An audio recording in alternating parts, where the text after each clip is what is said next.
I give her all my love, that's all I do. And if you saw my love, you'd love her too. And I love her. She gives me everything, and tenderly the kiss my lover brings, she brings to me, and I love her. A love like ours could never die, as long as I have you near me.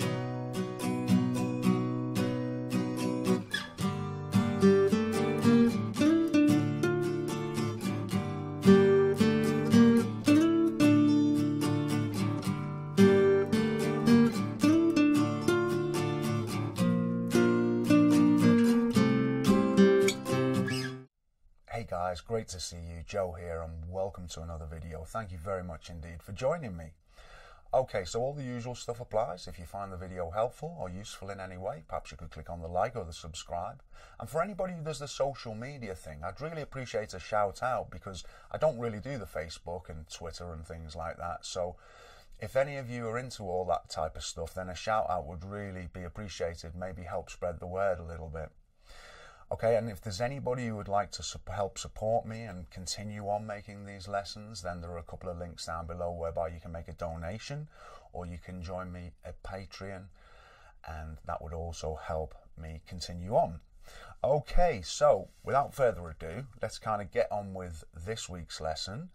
And what you heard there was a song by the Beatles called And I Love Her. Now, I've chose this song for a number of reasons. The chord structure is really nice, a little bit different, and it's a real workout for our rhythm playing. And for those of you who are kind of looking to do some extra work on your bar chords, this is a great song for doing that, because they feature quite prominently in this song. Also, there are some little arpeggiated kind of runs which go over the chords, so that's a nice little touch which you may not have done before. And there's a solo also to learn. So as you can see, it's got a little bit of everything, this song, which is why I chose it. So what I'm going to do is what I usually do, and I'm going to break down the song into manageable parts for you, and we're going to take a look at each of those. So let me zoom in and begin showing you what's going on with this song. Okay, so what I've done is I've broken the song down into 5 parts to make it simple for you. Now we start out with the intro, and that is an F sharp minor, which is that chord, full bar on the 2nd fret, 4th and 5th strings on the 4th fret. That's our first chord. Then we go to an E6, which is a lovely chord and probably not one you come across a whole lot.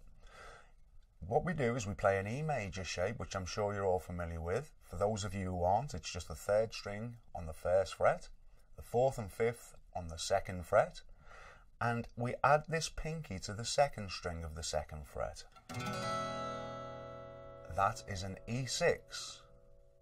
So you need to practice going between the F sharp minor and the E6.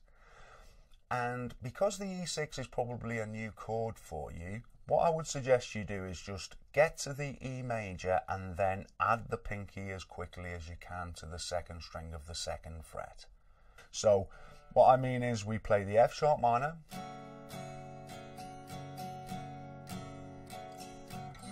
get to the E, and then pop that pinky down on the 2nd string, 2nd fret.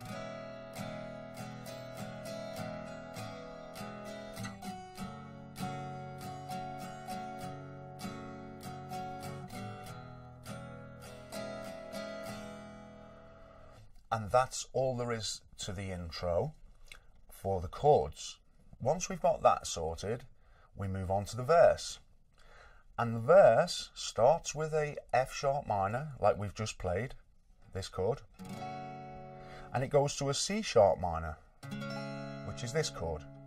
So what we're doing there is we're borrowing the 5 strings, and we're not borrowing this top one here on the 4th fret, and then on the 5th fret we're playing the 2nd string, and on the 6th fret we're playing the 3rd and 4th, like so. And we don't play this top string, we just go from the 5th string. Okay, so what you're looking to do then for the verse is to go between the F sharp minor to the C sharp minor 3 times.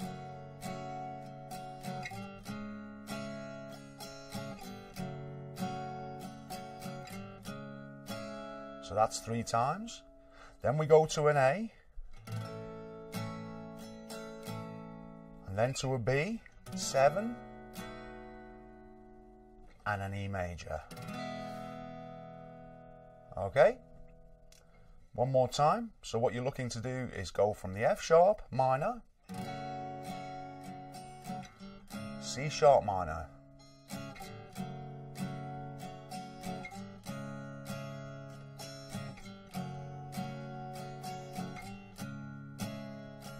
now A, B7, and E. Now, what you could do as an alternative is for the A and the B7, of course you could play them here.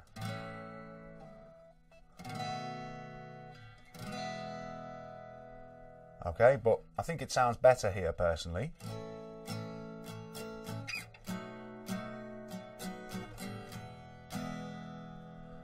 And that is what the verses comprise of. Okay, so moving on now, and I'm going to call the next section the chorus. And that starts with a C sharp minor,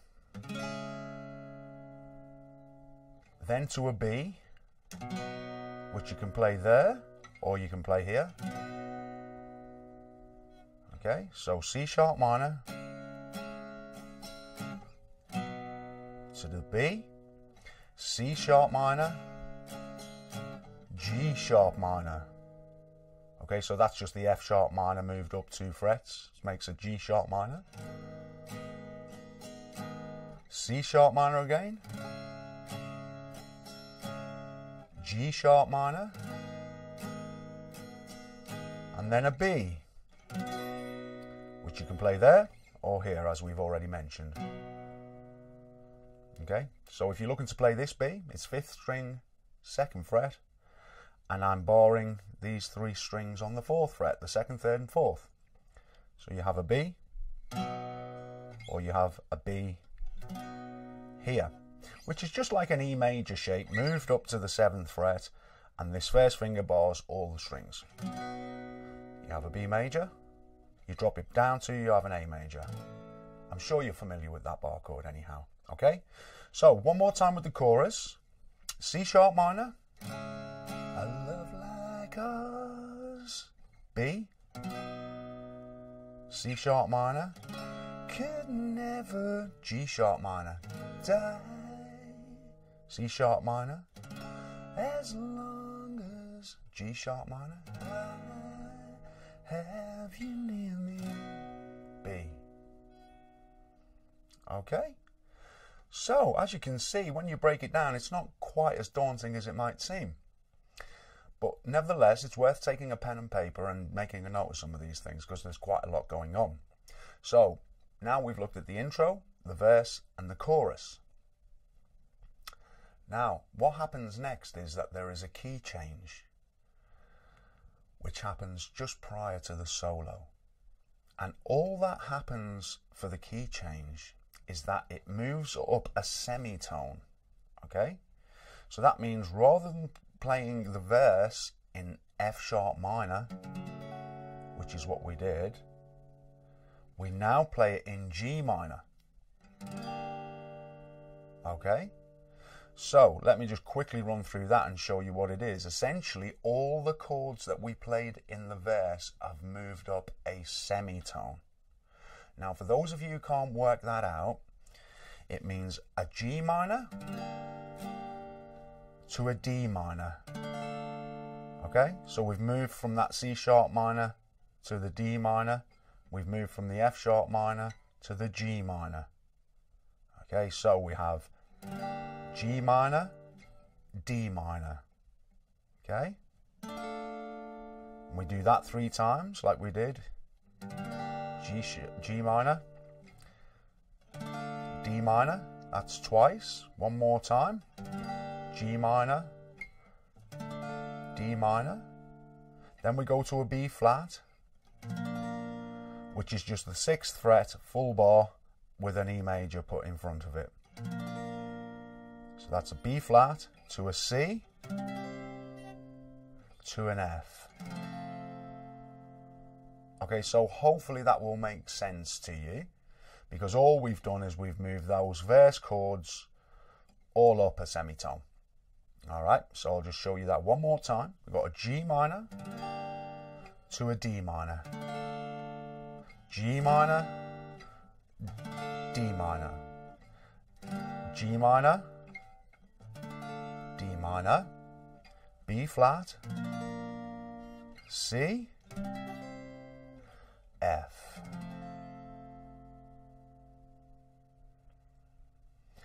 And it also means that our outro chords change as well.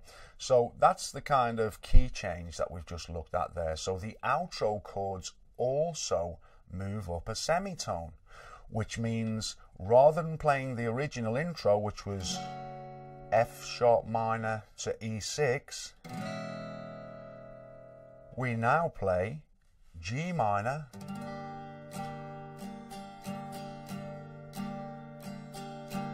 to F6, which I play like this. Okay, so essentially you just need to play the 1st string of the 1st fret there, the 3rd string on the 2nd fret, and the 2nd and 4th strings on the 3rd fret. Okay, and you'll have an F6, and we only play the bottom 4 strings.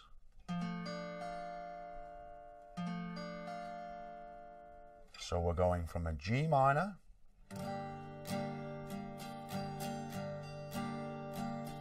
to this F6.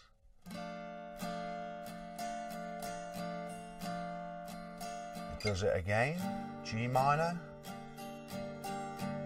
and it finishes on a D, which I'm sure you're all familiar with, standard D, 1st and 3rd string, 2nd fret, and 2nd string on the 3rd fret. And so they're the chords for the whole arrangement. We have an intro, a verse, a chorus, a key change, and an outro. So let me now just give you a few tips for the right hand. Now, I don't always like going into major detail about this because it robs you of any creativity of your own. And whilst you want to try and kind of, in some degree, make it sound like the record, you should always be looking to make it your own if you possibly can in some way. But having said that, let's just take a look at some of the options which you can experiment with the right hand, okay? So when I'm playing the intro, try and aim for, I'll slow this down, try and aim for a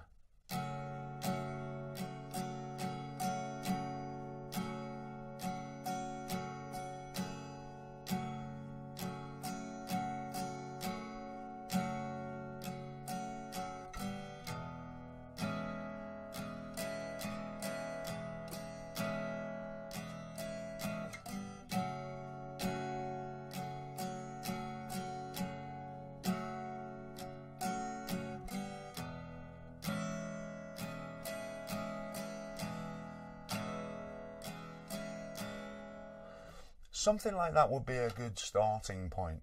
I really like the strumming on this track, and as always, I always kind of suggest that you take a listen to the original. So try and do that because it will also give you some ideas, and it's a lovely rhythm in this. It's a very relaxed feel to it. So when it's a little bit quicker, it's more of a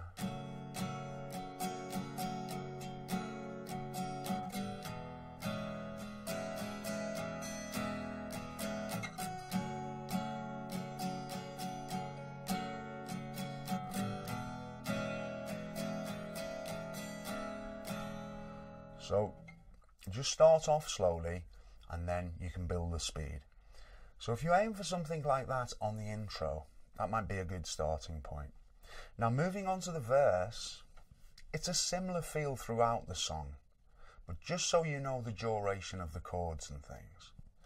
It starts in the F sharp minor to C sharp minor 3 times, and then just goes to an A major and a B7 and an E major. So let me just show you the timing for that.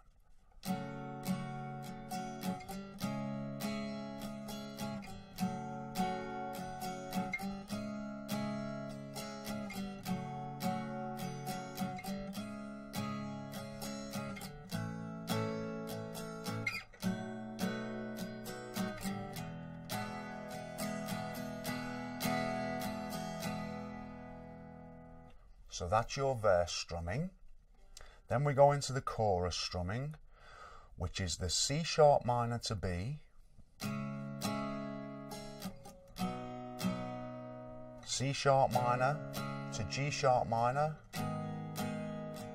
C sharp minor, G sharp minor, B.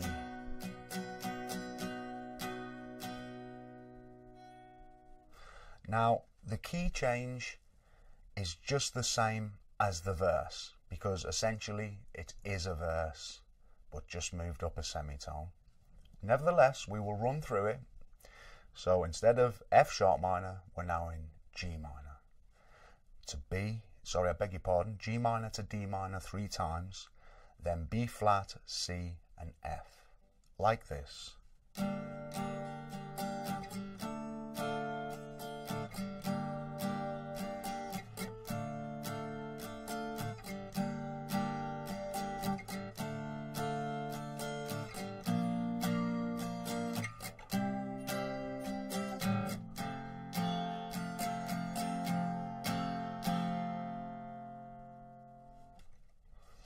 And then that just leaves us with the outro, which is just G minor to F6, G minor to D.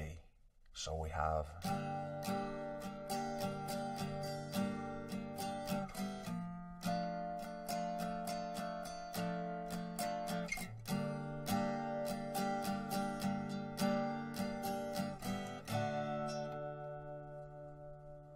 okay. Now those 6th chords may be a little bit difficult to start with, simply because you may not have played them before. So always remember to play these little sections slowly until you're comfortable with the chord positions, because there's no point rushing if it means that you're fumbling about and making mistakes on the chords. Just play at a very slow tempo if you need to. It's much more important to try and get your fingers in the right place, okay? So one more time on the outro, we have G minor to an F6, and that is bottom 4 strings only. G minor to D.